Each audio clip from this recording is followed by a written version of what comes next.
Welcome back, everyone. Today was a fun episode. I'm so glad we got this episode, and it gave us way more A2, which is what I hope for in this series. Her character is such a great character that if you aren't really reading the reports or reading the novels or manga, you don't really know the character that well. So we finally are seeing her more of that in this episode. But not only am I going to talk about her, but this episode I'm going to talk about the twins and giving you some of their backstory, as well as the hidden lore that's in the background and the themes the creator did for this episode, as well as go over the differences between the game and the episode. And also, this episode's hidden reports. Wow, there are some interesting reports. So let's talk about that too. So this is my warning to everybody. I am going to go into ending spoilers of the game. So you've been warned now. And with that, let's talk about it. The episode opens up with Pascal taking care of A2 at the village. A2 throws 2B's sword at the door frame. Poor Pascal is holding up his white flag. Pod informs A2 that she was rescued by Pascal. Naturally, A2 is surprised by this. Pascal informs A2 that he found her by the tower when he was investigating it and could not leave her there, so Pascal brought her back to the village. A2 then asks Pod, who is he and where is she? And he explains that he's a tactical support unit, and they're at the colony of pacifist machines. She points her weapon at Pod, and he explains that he's there as a support for A2 as 2B's last request. Now immediately you'll notice a lot of differences from the game. After the tower appeared, A2 normally wakes back up by the shopping center, and this is after she had a dream about some of her past memories. Pod greets her and explains what we just saw in the episode. Now normally there is a lot more involved at this point. A2 goes to the desert to fight Hegel, that giant machine that we saw in a previous episode, and after the fight she needs a fuel filter, so Pod suggests going to the resistance camp to get one. And when A2 goes to the resistance camp, that is when she meets Pascal and other machines are attacking him.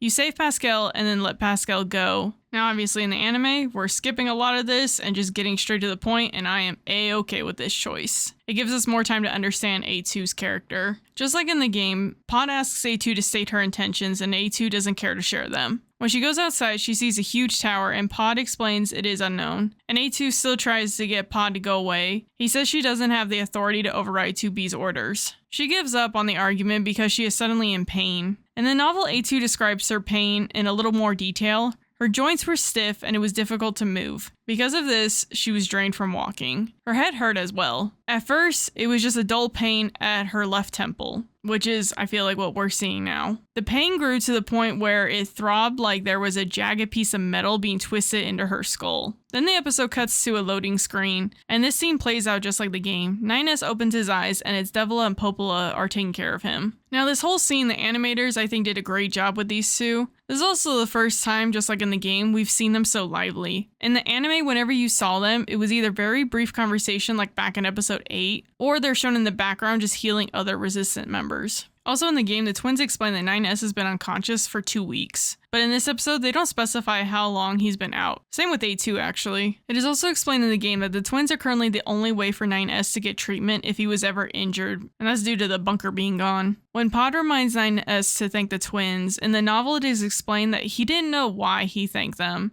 and that nothing mattered. The twins explain that saving their comrades is their way of atonement. In the novel and the game, the twins explain apparently they were in charge of managing a large system. 9 asks what do they mean by apparently, and it was explained in the novel that this question was more of a distraction for him, but the twins explain that they had no idea. All the records from that era had been deleted. They explain that some older models went nutso. Most of their peers were decommissioned after that. They explain that they remain and they get to be around to help androids like 9S. This is a way of their atonement. So to get into some spoilers and backstory on what this atonement is, the models Devola and Popla were actually around when humans were still around. A previous generation of Devola and Popla models were observers for Project Gestalt. But when the original Gestalt died and humanity was doomed to an inevitable extinction, another set of Devola and Popla gathered what remaining replicant data we could find and launched to the surface of the moon. This was probably going to be a lost cause to do this, but they were following their instincts to protect humanity. Now, I'll not go too much into Project Gestalt because there are plenty of videos out there that already go into it.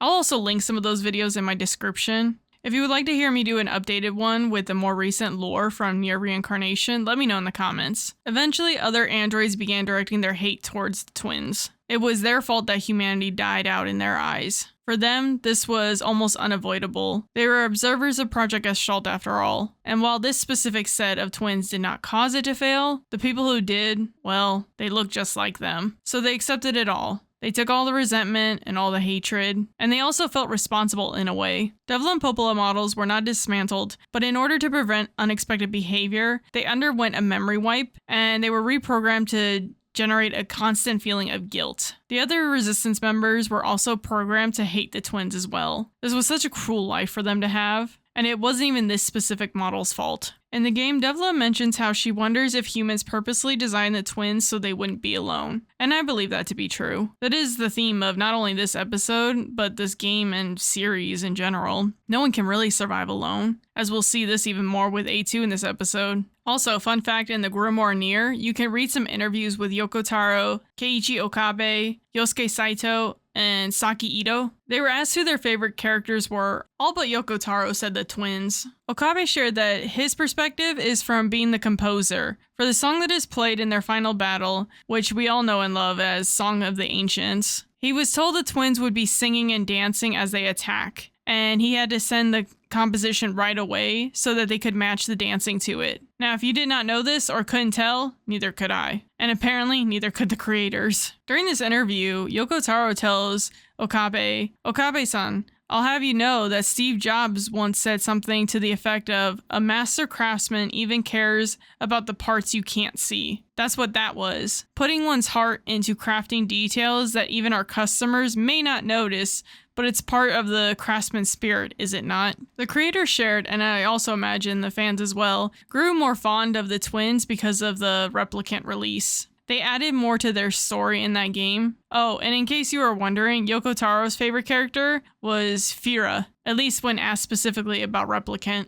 And since I'm telling you random facts about Devola and Popla, their names were derived from the weapon called Devola Popla in the Drakengard game, or in the English version, Skald's Song, which in the NieR world, it is the weapon Blade of Treachery. The Drakengard weapon story is about two sisters. They were renowned as the greatest swordsmiths in the kingdom. And then the NieR weapon story is also about two sisters, but it describes them as puppets of a complex machinery. So fine was their construction that anyone who laid eyes upon them assumed they were human in every way. Now back to the episode, 9S noticed the tower and Pod explains it is unknown and that it was created by machine lifeforms during the latest mission. And then 9S remembers 2B's death and begins to make himself sick. The twins recommend that he rests, and you see his lips say something. I think he said 2B, but what do you guys think? Then back to Pascal's Village, which is the exact same layout as the game. I at one point thought maybe it was slightly different in the past, but now looking at it overhead, it's the same. We see the merchant still selling items, and then if you look carefully in the back, you see the machine that wants to race you in the game. You can also see the scientist machine, another machine that keeps adding to himself to make himself taller. Then we see this time it looks like a mom locked herself in the hut instead of in the game it was her son. This kind of reminds me of Kaine's village. How it seemed like the villagers were just avoiding the world. A2 is surprised by looking at everyone in the village, and Pod asks for her intentions again. And we get the same dialogue like the game when she first wakes up. Basically, Pod is bugging her until she finally tells him what her intentions are. But A2 asks what happened to the bunker, and Pod explains that it self-destructed with the commander and the other infected Yorha. What was pretty heavy to hear was Pod saying, because of this, Yorha soldiers assumed to be effectively annihilated. A2 then explains that her objective is to beat the hell out of every machine life forms. Which, looking at her reaction, I do not think she wished the bunker to be destroyed and the Yorha completely annihilated. She would definitely want to get her revenge specifically on the command, if she ever got that chance. But she never went out of her way to kill Yorha.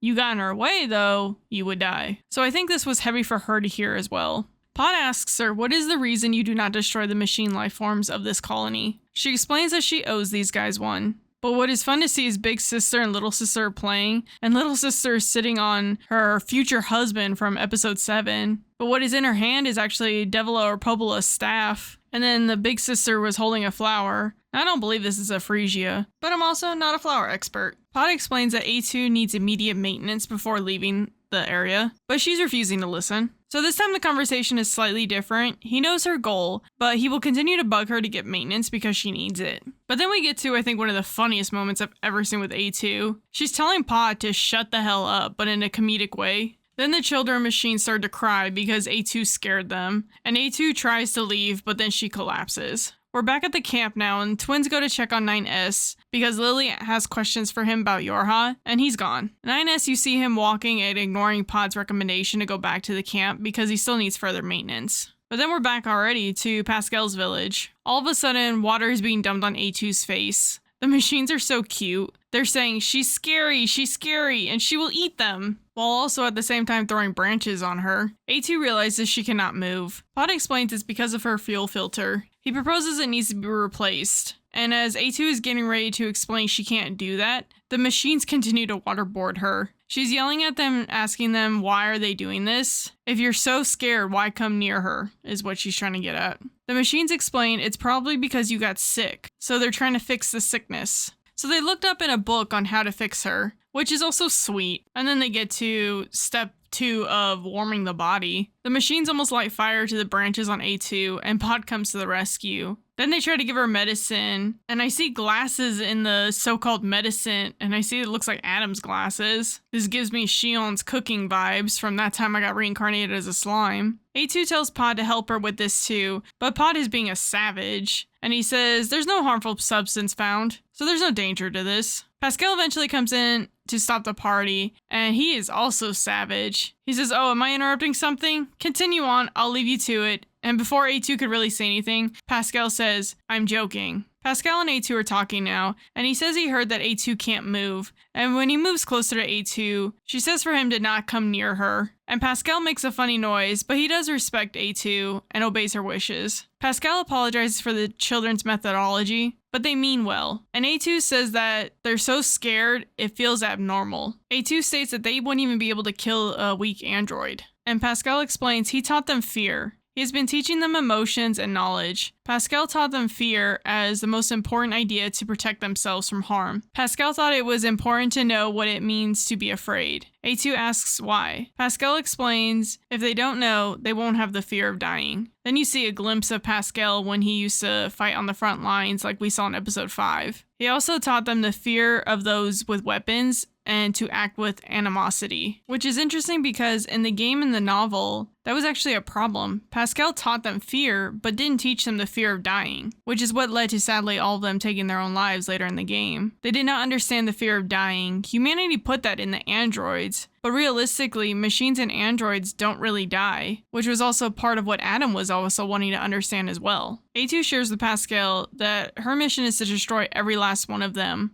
But I like this moment. Pascal called her out. He says, but you didn't kill. Pascal explains that he was secretly watching because he was worried, but he had heard what she had said, that this is the only time they get off the hook. And seeing A2 blush was probably one of the best moments in this episode. Pascal tells her she has a surprisingly strong sense of duty. A2 was once recorded as a dangerous android, but when Pascal speaks with her, he gets a different impression of A2, which is why the children have warmed up to her. And A2 is trying to be tough. And Pascal explains it's true. They wouldn't get close if they knew that she was a threat. A2 is frustrated and is saying no one is listening to her. And Pod asks for specifics on who isn't listening to A2. And A2 loses her temper. And it was pretty hilarious to watch. Now we're at the hidden reports. Report 1 says, all situations are worsening beyond expectations. Excuse me? What is worsening? What's happening? Report 2 says, I can't do anything, and I don't know what I should do. What should I? Everything is going wrong, and Accord is desperate. I think she will interfere. Say what? So what are the chances that this is Accord? Looking at Drakengard 3, she didn't speak in third person. I'm still leaning that it is her, but her interfering, last time we saw that was Drakengard 3 and Ending D. Accord grew emotions for Zero and wanted to help her beat her sister and save the timeline. What is going wrong in these reports? I would imagine it is the fact that the anime is drifting from the original game. Will we finally see Accord again? Now, this is so far out of reach, and I doubt this will be a thing, but I'm just gonna throw this idea on the wall too. Maybe the Intoners come back? They were sealed off in another world, according to Accord. The thread of the flower and the seal could break sometime in the future. Like I said, highly unlikely, but I'm throwing the idea out on the wall. The only other reference I can think of is maybe this Group B that Accord spoke about in another report. But what is everyone's thoughts on these reports? Let me know in the comments. Back to the episode, I about died seeing this moment. The machines are wheeling something along, and it is A2 in a cart, and her face explains it all. It is the face that says, kill me now. Pascal had them build this to help A2 move around because they felt bad she couldn't move.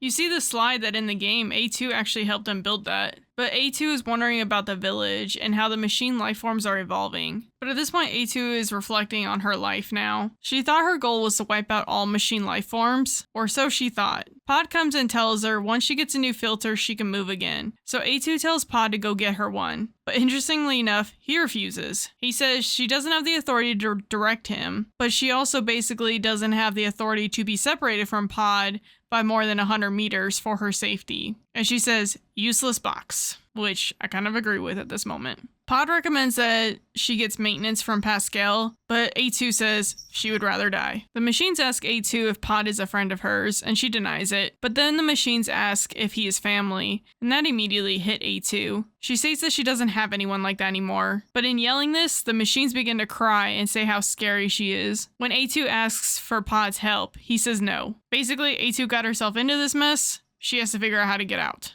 She then starts to yell, "It's so fun! Such fun! How much fun is this?" She then says, "It's so much fun not to be alone. It's the best feeling when you're not alone." And the machines slowly stop. The machines ask A2 to explain what does she mean of not being alone. The machines don't understand because they've always been together. And this was a moment that was pretty heavy. She explains that not being alone is like they are now. But she explains they won't necessarily be together forever. No matter how much fun it is, you will part ways someday, even if it's someone who can never be replaced. So take care of the present, your allies, and your family. Then one of the machines calls her Big Sis, and then they all start to call her Big Sis. She's thrown off by it. This does happen in the game as well. After A2 helps build the slide for the kids, they start to call her Big Sis. Then all of a sudden you hear a voice that says, "Your speech pattern has gotten quite rough." And it's finally happening. The reunion. Lily shows up. A2 is shocked, and it made me happy seeing that smile on Lily's face and hearing her say, "Yes, Miss Number 2. Now in the novel, I stated this before, A2 knew Anenome was still alive because of 2B's memories. In this episode, they're not addressing that, which isn't too big of a deal. It could still get brought up in another episode.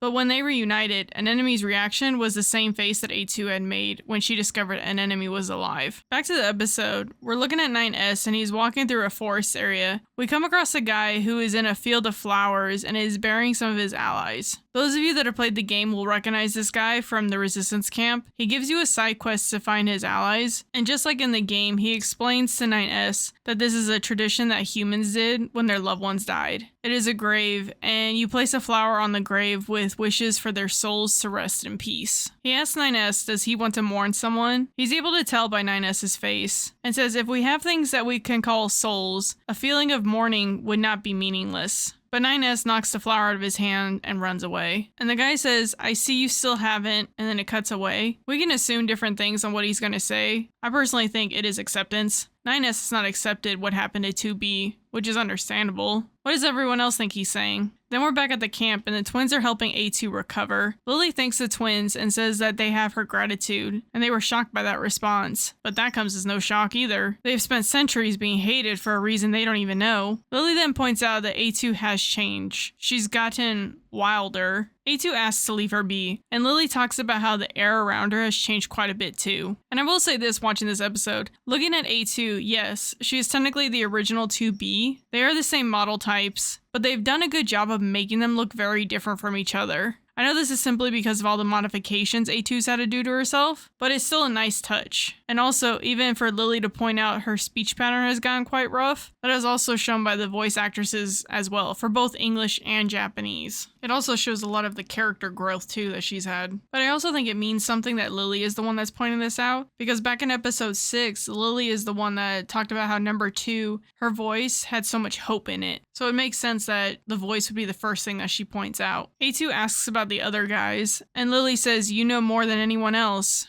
In the novel, A2 had been living with the guilt of being the only one who survived out of their comrades. Anenome felt the same way. A2 did not share the truth with Anenome, that it was the command that abandoned them all. They were all meant to die that day. A2 wanted to spare Anenome of that, because she also knew Anenome would never forgive command. Now, I won't go too much into this conversation because at this point now it's leading into the discussion of 2B's death. And I imagine we'll see more of that conversation in another episode. At least, I hope we do. And then they talk about how Rose gave Lily her weapon and told her to use that to protect, which is now why Lily became the resistance leader. Lily asks A2, don't you have something entrusted to you as well, number 2? But then Lily tells A2 to make sure to give her thanks to Pascal, because Pascal is the one that provided the filter they use and helped A2. A2 begins to protest, but Lily explains she too has hatred for the machines, but she also is a leader and has higher priorities than her hatred.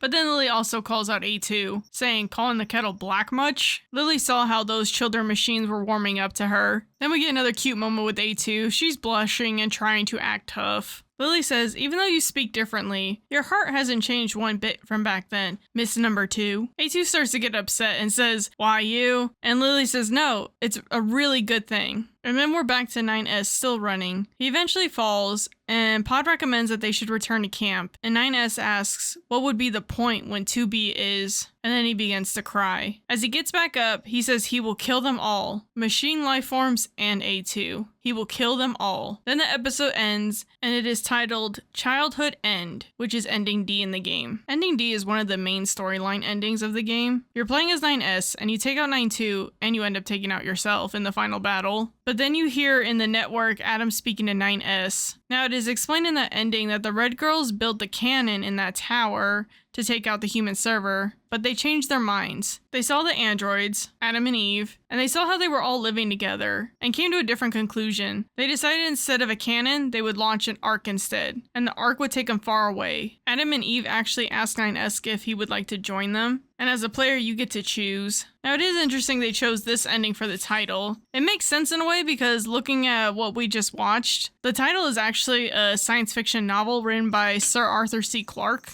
in 1953, who is also famously known for 2001 Space Odyssey. Childhood's Ends explores humanity's transformation and integration with an interstellar hive mind or overmind. It also touches upon man's inability to live in a utopian society and the apocalyptic concept of the last man on Earth. And one of its themes is humanity's evolution and how the overseers helped humanity evolve. Also, the main designer and director of the anime Neon Genesis Evangelion has stated Childhood's Ends was one of his principal influences. The end of the novel seems to have directly inspired the Humanity Instrumentality Project. The final scene of his theatrical climax to the series, the end of Evangelion, also mirrors that of the book. It always comes back to Neon Genesis Evangelion. That was part of Yoko Taro's inspiration for this game as well, but a lot of creators are inspired by Neon Genesis Evangelion. And watching the evolution of not only the machines, but even A2 letting the machines live is a part of her evolution as well. It does raise a question on why they picked this episode for the title though this early. Could it maybe tie into Accord's reports on things going wrong? Just another idea I'm throwing on the wall because at this point I have no idea. I would also imagine maybe it has something to do with this mysterious god in Process 11. But then we get to the puppet episode and is Pascal discussing with the children what the vending machine save points are? As we all know, they're transportation devices. Or for us players, they're fast travel points and our save points. But these are supposed to be Yorha's secrets. Then A2 makes an appearance and says, there are things you don't need to know, and destroys the vending machine. Then the next text says, A2 had a bright idea that involved destroying the box-shaped machine in sight. Pascal and the other children could watch in astonishment. Now, that is not specifically tied to an ending. It was funny, but I don't think that's tied to any specific ending. Unless I'm completely off the mark here, let me know in the comments. But with that, we're done with this episode. I like this episode a lot. I love the direction the anime is going. It is both new and familiar, and I'm okay with all of this. It also looks like next week there isn't a new episode.